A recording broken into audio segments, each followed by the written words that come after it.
Terence Bud Crawford is willing to fight Jaron Ennis and ain't ducking nothing. According to a prominent team member of his, now that Jaron Ennis has moved to Matchroom or signed with Matchroom Boxing after leaving his former promoter, who ahead of which passed away, Cameron Duncan, Boxing Now.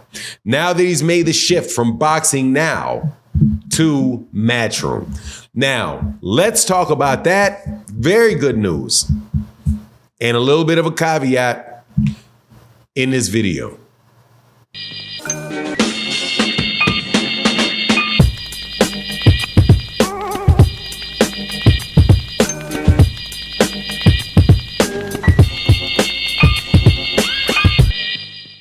All right, welcome back to the channel. It's your boy Fanon, and in this video, we're going to be in the 147-pound division, where there was a big signing by Matchroom Boxing, who signed the absolutely spectacular fighter out of Philadelphia, Jaron Boots Ennis. I've been watching Jaron Boots Ennis for years.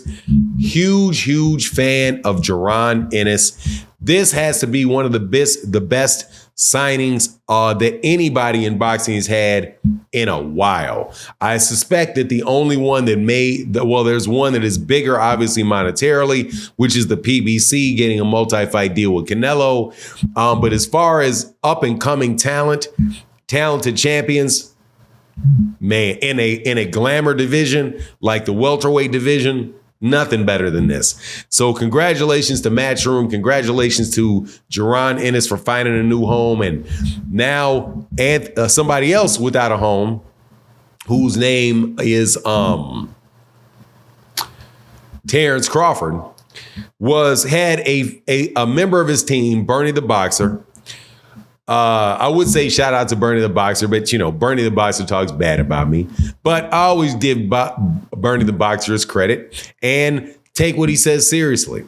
He says that on Mill City Boxing's channel, shout out to Mill City Boxing, very good channel. Make sure you subscribe. It does a lot of really good interviews, does good live streams, does good interviews on live streams. Very good at it. Friend of the channel for sure. Says Bernie the Boxer on his channel said that if the bag is right, they ain't ducking Jaron Ennis. Well, we'll see, because Eddie Hearn said that that's a fight that he wants to make. Jaron Ennis versus Terence Crawford on DAZN. Hey, sounds like something that should take place, correct? Sounds like that's the most logical fight to take place. Jaron Ennis, Terence Crawford. Risky fight for Jaron Ennis, risky fight for Terence Crawford, an important fight for Terence Crawford, and a critical fight and opportunity for Jaron Ennis over there on Matchroom. And boxing fans, no single one speaking for the group, let me say that though, before I say what boxing fans want. Because I also often hear many people that come by and leave comments in the comment section say, well, boxing fans want this. Which boxing fans? There's hundreds and hundreds of thousands of boxing fans. And no, not all of them want the same thing. You know what people want based off the money that is made in the pay-per-views, the tickets that are sold at the gate, the viewership for the viewership on the network. If it's not on pay-per-view, that's how you know what fans want, because fans proved they wanted it because fans supported it. This particular fight, I am pretty sure fans want. Now, what type of fans want it? Hardcore boxing fans, without a doubt. Hardcore boxing fans, which is why I wonder to myself whether or not Eddie Hearn is actually going to do it. Because if you have an opportunity to build Jaron Ennis up, I don't know how good Eddie Hearn is at doing that in the United States, because he hasn't done it yet. Building Jaron Ennis up, getting Jaron into some devastating wins against some big name fighters, and then putting him in with Terence Crawford, it would make it a bigger fight, right? But I don't care about that. And I think the time to strike is now, obviously, because Terence Crawford is 36 years old. Jaron Ennis is 26, 27 years old. One guy has 40 fights. The other guy has 30 fights. This is like perfect. This is really, truly like perfect. In a lot of ways, it's similar to Canelo Alvarez.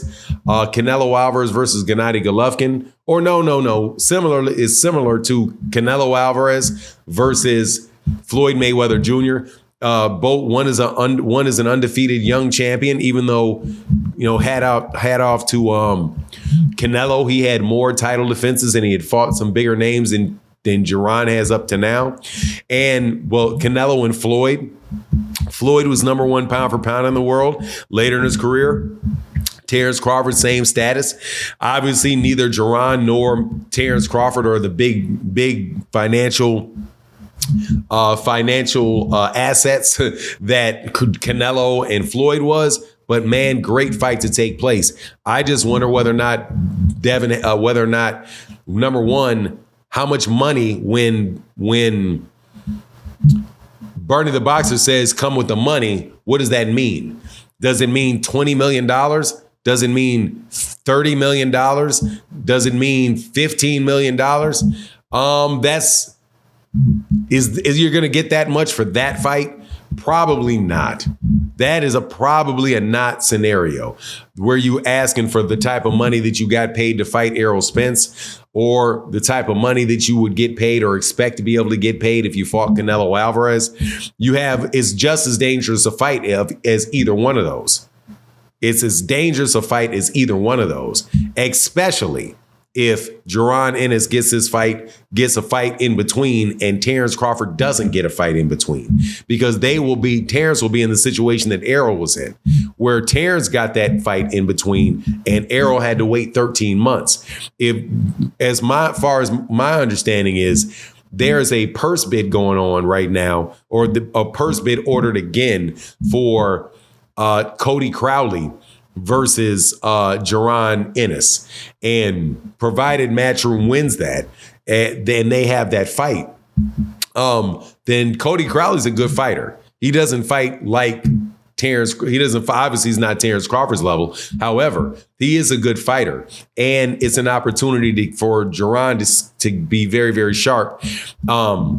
And going into that fight. So it's very, very risky. However, it's very good to hear that they say that even Bernie the Boxer, not even is usually kind of, I shouldn't say even. It is good that a member of his team believes that to be the case, that Terence Crawford would take that. You just got to pay him the right amount of money.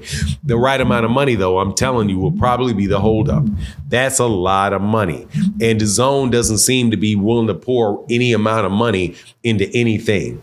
Also, neither are those guys over there in Saudi Arabia. The idea, and I'm saying that I don't believe that about the people in Saudi Arabia, because I'm giving them more credit than a lot of other people are giving them. I believe that they are smart people that want a return on their money in some way, some shape, form, or fashion, and are not going to pay people way, way above what they can get fighting somewhere else. They may give it to them in a guarantee, because they're definitely not going to sell the tickets and say, hey, okay, here, how much do you think you could possibly make in the UK for this? How much money do you think you could possibly make in the United States? Okay, we'll up it 10%. We'll up it 10%. We'll take the risk away. That's somebody that's intelligent with their money. If they know they got to pay extra to get the fight in the middle of the desert. But anyway, that's my take on the matter. Please let me know what you think in the comment section. And with that, I'm out. Deuces.